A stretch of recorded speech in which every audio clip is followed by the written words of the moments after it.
on what would it take to make this happen. Let me start with the shoppers, which is the main story in India. For those of you from India, you know that this market is hot because we have millions of consumers who are at the start of their consumption cycle. At $1,050 per capita, the India story is just starting. I've never been a big believer in the hype of India for the last 7-8 years because I think India was overhyped. Not that it's not an important market, but it is a market of tomorrow. And one needs to talk about the market of tomorrow very, very differently. To the same point, I'm not a huge disbeliever in the India story today because we have 1,050 as per capita. And while this year will be an uncertain year, it's also true that the marathon of India is still a valid marathon, whatever the sprint of this year might suggest.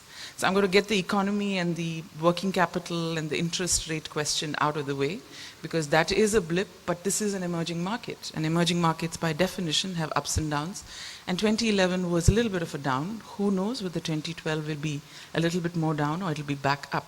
But it doesn't change the fundamentals of the Indian economy, which is that we have about 260 million households who are at $1,000 per capita, $1,050 per capita, and the game is still starting. So I'm going to talk about consumption, and the big thing about consumers is that growing incomes is still the story of India. The reason this matters is consumption is still 55% of the economy. Don't bother about the complicated McKinsey chart. But if you look at the extreme right-hand side, the mix of the Indian economy is still 55% consumption. The government sector accounts for 11% and investment is 36.6%. Very different from China, where if you remember, consumption is much less and the government is trying to goad this up.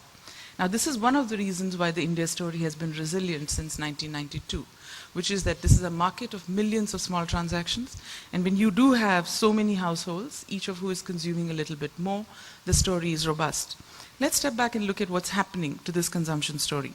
For those of you who've seen us talk before, we think of India very simply as an income segmented market, primarily because the first 3 big drivers of growth in any category in India is still income, income, and income. And so in 2005, there were about 206 million households, the number at the top, because the average Indian household is about 5.4 in size. And the true consumers from an organized retail point of view